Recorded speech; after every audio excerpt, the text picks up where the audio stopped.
Segala akal akan memelihara hati dan pikiranmu dalam Kristus Yesus Tuhan kita. Amin. Yang menjadi renungan kita pada sore hari ini yang tertulis di Matius 5 ayat 1 sampai 12. Matius 5 ayat 1 sampai 12, beginilah firman Tuhan. Ketika Yesus melihat orang banyak itu, naiklah ia ke atas bukit, dan setelah ia duduk, datanglah murid-muridnya kepadanya. Maka Yesus pun mulai berbicara dan mengajar mereka, katanya, "Berbahagialah orang yang miskin di hadapan Allah, karena merekalah yang punya kerajaan surga. Berbahagialah orang yang berduka cita, karena mereka akan dihibur. Berbahagialah orang yang lemah lembut, karena mereka akan memiliki bumi. Berbahagialah orang yang lapar dan haus akan kebenaran, karena mereka akan dipuaskan. Berbahagialah orang yang murah hatinya, karena mereka akan beroleh kemurahan. Berbahagialah orang yang suci hatinya, karena mereka akan melihat Allah. Berbahagialah orang yang membawa damai, karena mereka akan disebut anak-anak Allah.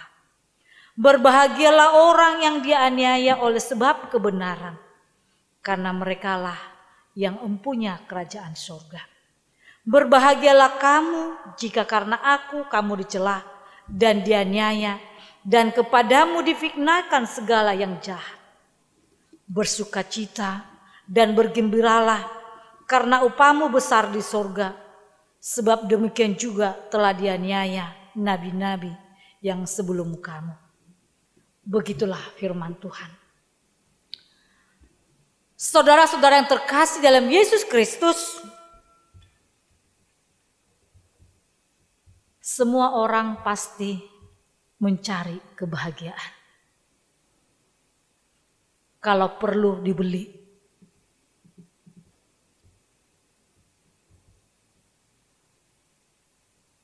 Bahagia itu relatif. Apakah ukuran kebahagiaan orang? Ada orang mengatakan kalau dia sudah punya orang kaya pasti bahagia. Kalau dia punya banyak uang, pasti bahagia. Bagaimana orang miskin? Apakah dia bahagia?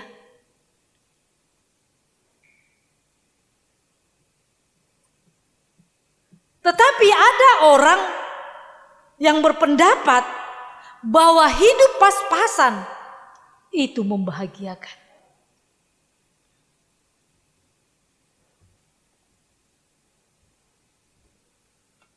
Bahagia menurut dunia pasti berbeda dengan bahagia menurut Yesus. Secara umum bahagia menurut dunia adalah sesuatu yang tidak membuat kita menderita. Atau hal-hal yang menyenangkan serta kesuksesan hidup. Mungkin itulah ukuran orang berbahagia.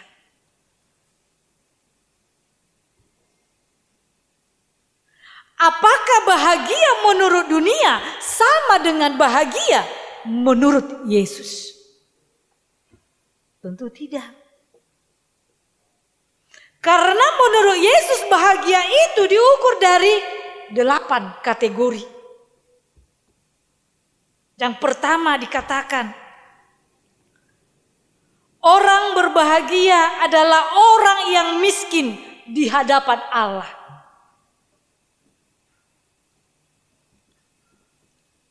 Berbahagialah orang yang miskin di hadapan Allah. Miskin di sini bukan miskin harta, bukan miskin materi. Kalau kita membaca di Matius 19 ayat 24, orang kaya itu sulit masuk dalam kerajaan sorga. Kalau kita ingat bagaimana Lazarus dan orang kaya masuk neraka, Lazarus yang miskin masuk mana? Masuk ke surga.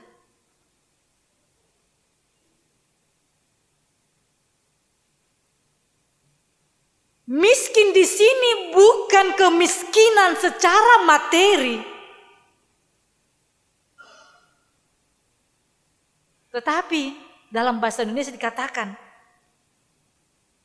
miskin di hadapan Allah. Ketika Tuhan Yesus berkata, berbahagialah orang yang miskin di hadapan Allah. Yaitu orang itu sadar bahwa dia orang yang penuh atau yang begitu berdosa.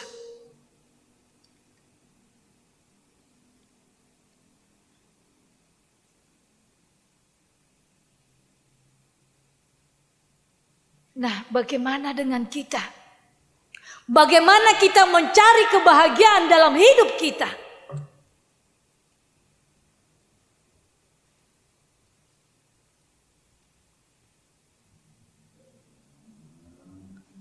Mungkin kita ingat bagaimana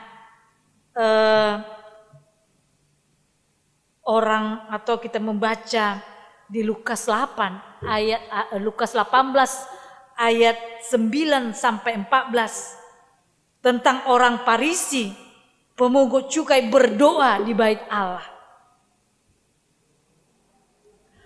Orang Farisi ketika berdoa, dia memuji dan membanggakan dirinya bahwa dirinya adalah suci. Lalu dia membandingkan dirinya dengan sampah-sampah masyarakat. Dia tidak seperti pencuri, tetapi dia bersyukur kepada Tuhan bahwa dia adalah orang yang begitu suci. Sedangkan pemungut cukai sadar bahwa dia begitu miskin di hadapan Allah.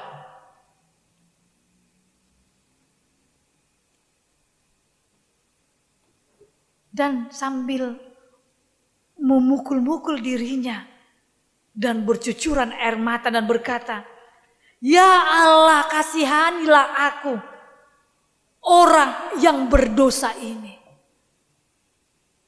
Bagaimana dengan diri kita? Apakah kita saudara-saudara pernah mengakui datang kepada Tuhan bahwa kita orang yang berdosa?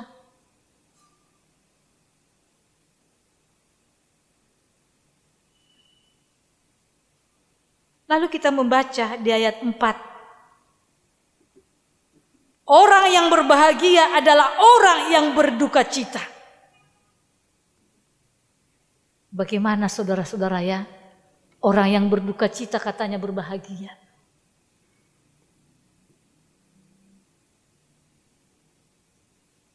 Apakah kita sanggup mengatakan ketika orang yang kita kasihi dipanggil Tuhan, kita mengatakan, "Saya berbahagia karena kehilangan seseorang yang kita sayangi. Saya bersyukur karena kehilangan orang yang saya kasihi."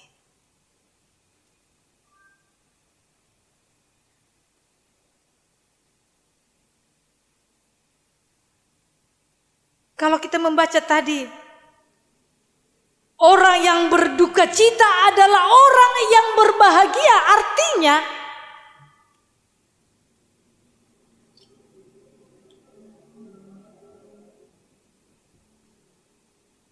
bukan dalam arti kita ini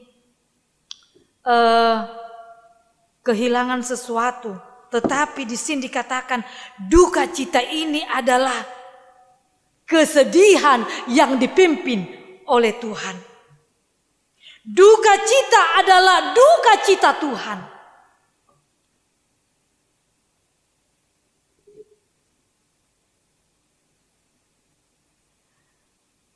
Kalau kita melihat ucapan bahagia 1 dan 2, di sini saling berkaitan. Berbahagialah orang yang miskin, berbahagialah yang berduka cita.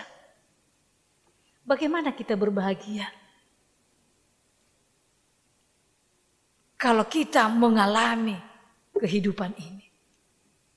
Tetapi di sini dikatakan melalui nats ini, orang yang miskin di hadapan Allah adalah orang yang berduka cita.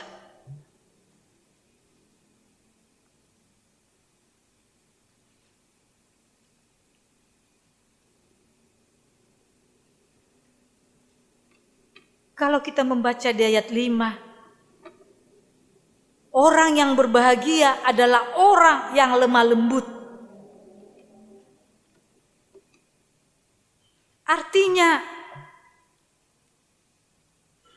bukan orang yang baik hati, perasaannya halus, bicaranya tenang atau sabar.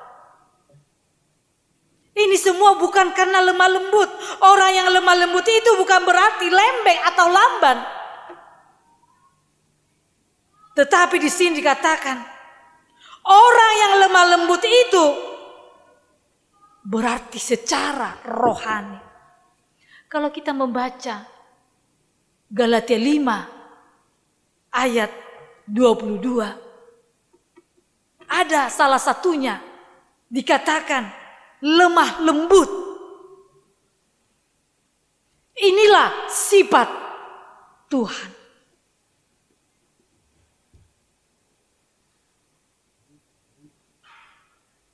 Matius 11 ayat 29 mengatakan, "Pikulah kuk yang kupasang dan belajarlah padaku, karena aku lemah lembut dan rendah hati, dan jiwamu akan mendapat ketenangan."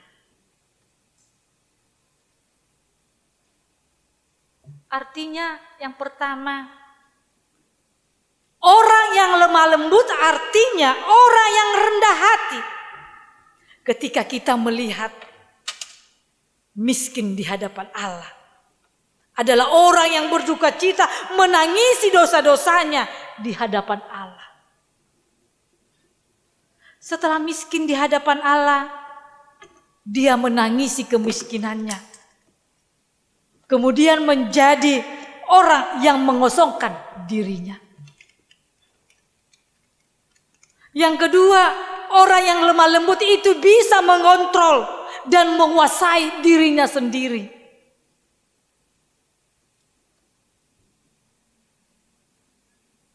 Ada orang ketika dia menjawab telepon atau menelepon, bagaimana kita terhadap mereka? Kita contohnya, ketika kita menjawab telepon seseorang, kita pasti menjawab dengan apa? Lemah lembut. Ketika kita menelepon seseorang, kita akan bagaimana? Tetapi kalau orang tua kita yang menelepon kita, bagaimana kita menjawabnya?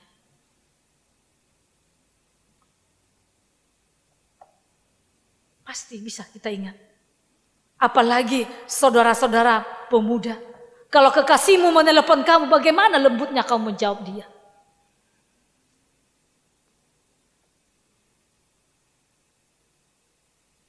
Tetapi kalau orang tuamu menelepon kamu, bagaimana kamu menjawab dia? Iya mak, tunggu dulu. Pasti.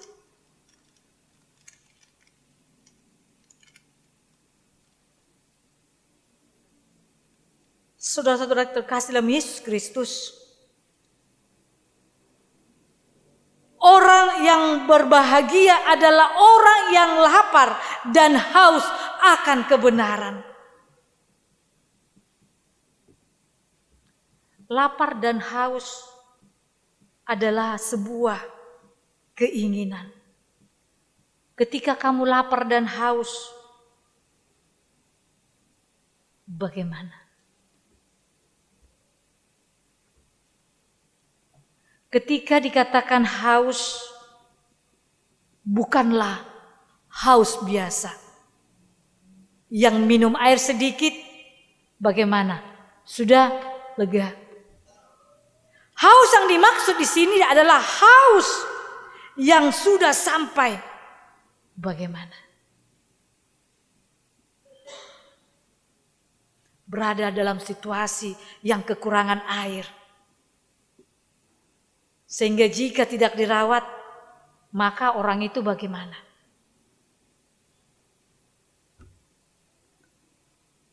Berbahagialah, atau orang yang berbahagia adalah orang yang murah hati. Murah hati di sini dalam nats kita bukan hal yang natural, tetapi salah satu karakter murid Yesus. Murah hati adalah hasil pekerjaan dari Roh Kudus. Dalam kata aslinya, eleo. Eleo artinya belas kasihan. Belas kasihan lebih daripada simpati. Dan pelaksananya harus ada tindakan. Hosea 6 ayat 6, Tuhan berkata kepada bangsa Israel, aku lebih suka belas kasihan daripada korban sembelihan.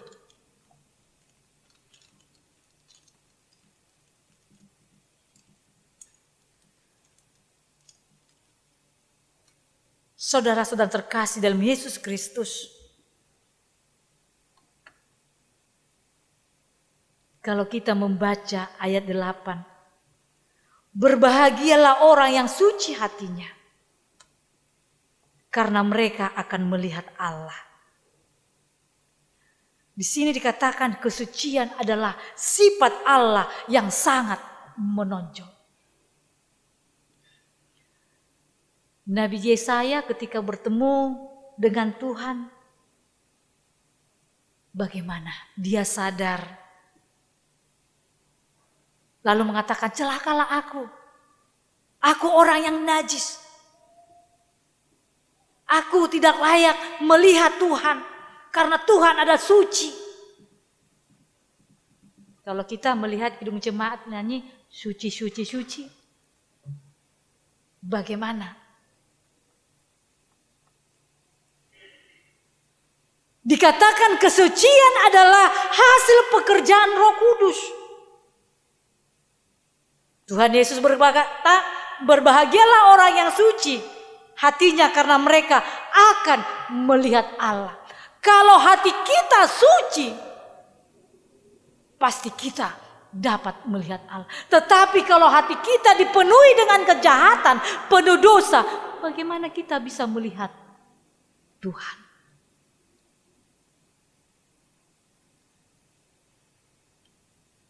Maka dikatakan, kamu percaya sama Tuhan? Ya, bagaimana kamu percaya Tuhan itu tidak bisa kita lihat? Karena iman.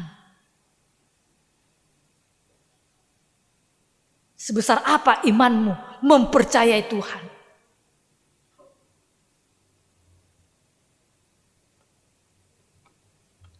Oleh karena itu dikatakan orang suci hatinya memiliki pengharapan hidup yang kekal.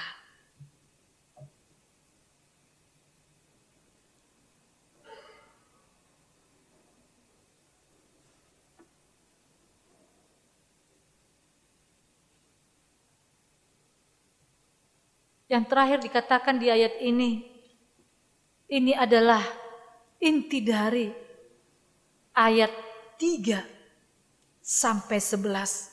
Berbahagialah orang yang membawa membawa damai.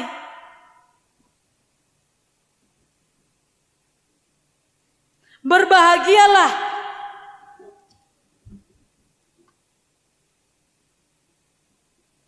orang yang membawa damai adalah orang yang sudah memiliki damai.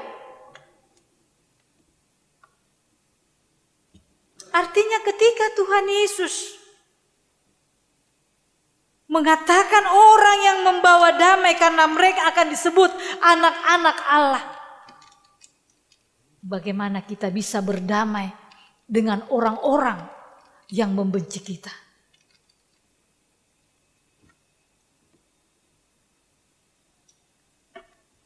Arti membawa damai dalam bahasa Ibrani dipakai dengan kata salom. Salom didefinisikan sebagai suatu keutuhan. Shalom bukan hanya mempunyai sifat yang negatif, harus menjauhkan segala kejahatan, tetapi juga shalom dalam positifnya atau artinya melakukan sesuatu yang baik. Jika kita mengatakan shalom, berarti kita harus berdamai dengan orang yang membenci kita. Kalau kita mengatakan salam kepada orang lain, dia bukan hanya mengharapkan segala kejahatan lepas dari orang, tetapi juga kita mengharapkan sesuatu yang terbaik di dalam hidup dia.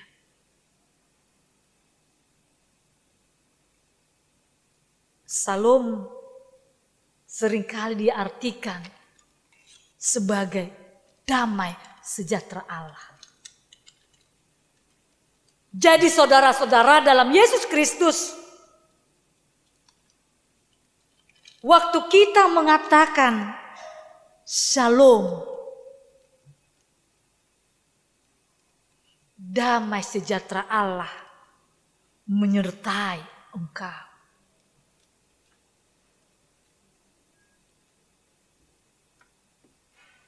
Nah, ketika kita mengatakan itu, kejahatan yang ada dalam diri kita harus kita lepaskan.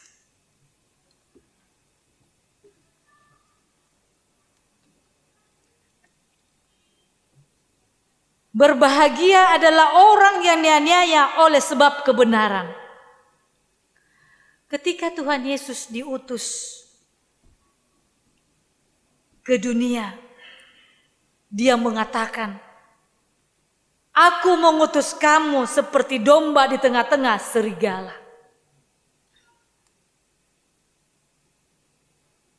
Dalam Yohanes 15, Tuhan Yesus mengatakan, ketika dunia menganiaya aku, maka dunia juga akan menganiaya kamu. Orang yang dianiaya oleh sebab kebenaran, keadaan dihina, dikucilkan, difitnah. Inilah ciri khas murid Tuhan Yesus yang siap membawa damai. Tetapi ketika kita difitnah, dikucilkan, apakah kita sanggup membawa damai karena itu?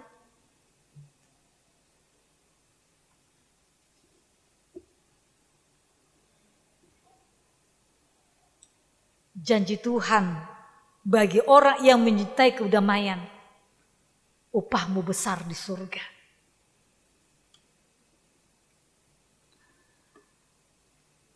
Saudara-saudara yang terkasih dalam Yesus Kristus,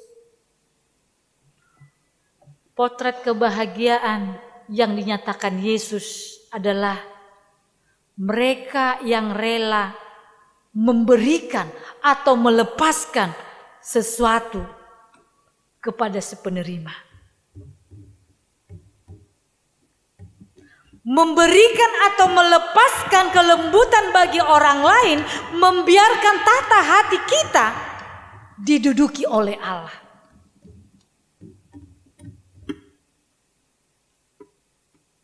Kebahagiaan tidak diukur dari seberapa banyak yang kita miliki, melainkan seberapa rela kita melepaskan ini. Saudara-saudara terkasih yang Yesus Kristus, pernahkah kita mengejar kupu-kupu di suatu taman atau di hutan?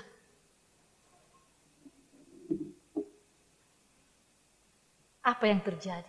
Pasti sulit kita menangkap kupu-kupu itu.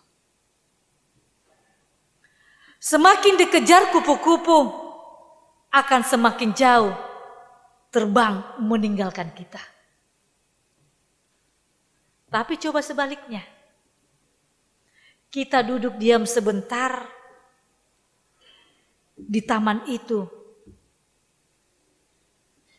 Tiba-tiba ada kupu-kupu yang terbang melintas di dekat kita, bahkan hinggap kepada kita. Selanjutnya coba diam sambil memegang setangkai bunga yang harum. Jangan terkejut. Pasti kupu-kupu itu akan bagaimana? Hinggap ke bunga tersebut. Demikian juga kebahagiaan. Semakin kita mengejar untuk mendapatkannya, semakin jauh. Cobalah justru melepas aroma harum bunga. Lalu saksikan. Cobalah untuk melepaskan kebahagiaan bagi orang lain. Membawa damai bagi mereka.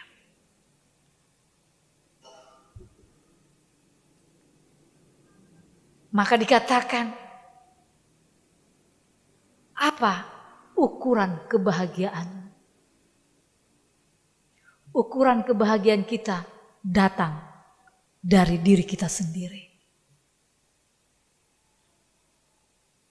Kalaupun ada problem atau masalah dalam hidup kita, kalau kita menjalani dengan santai, pasti kita akan bahagia. Tetapi kalau ada pergumulan atau penderitaan dalam hidup kita, itu semakin membebani hidup kita. Kebahagiaan tidak akan datang kepada kita.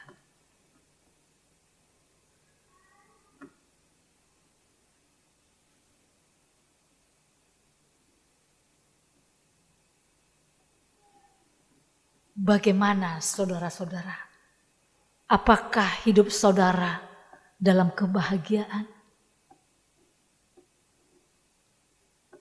Bagaimana saudara menjalani hari-hari Anda dengan sukacita?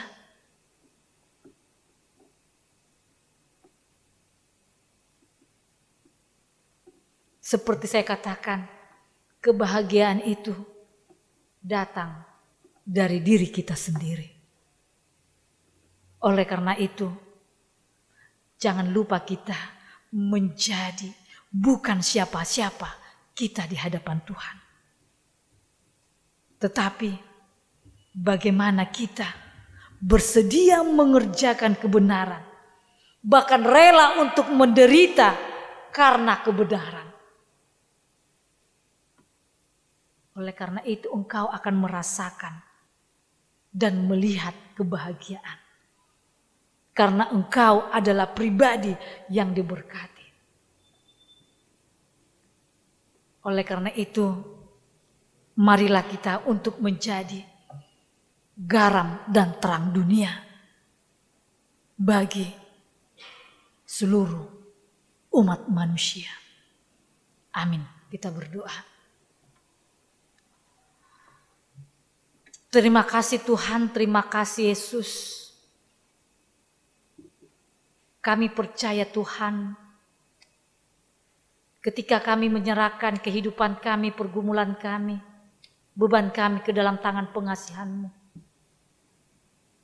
Kami Tuhan tidak berarti apa-apa di hadapan-Mu. Kami mohon kepadamu, biarlah Tuhan memberikan damai sejahtera dalam kehidupan kami. Kami merindukan kasih-Mu Tuhan. Karena kasih-Mu lah yang memampukan kami bertahan hidup dalam kehidupan kami sampai hari ini. Kalau kami hanya mengandalkan kekuatan kami, pikiran kami tidak berarti apa-apa Tuhan. Tapi kami percaya Tuhan, Engkau yang selalu memberikan kami kebahagiaan. Bukan karena harta yang kami miliki, bukan karena kepintaran kami Tuhan, tetapi Engkau memberikan ketenangan hidup kami. Sehingga kami memperoleh kebahagiaan daripada Engkau. Itulah yang kami rindukan Tuhan. Kebahagiaan yang selama-lamanya. Kalau harta yang di dunia ini Tuhan, itu hanya sementara. Ketika kami nanti meninggalkan dunia, kami akan meninggalkan harta dunia. Biarlah Tuhan di hidup kami. Selagi kami masih hidup, pakailah hidup kami ini Tuhan, hanya untuk kemuliaan nama-Mu saja.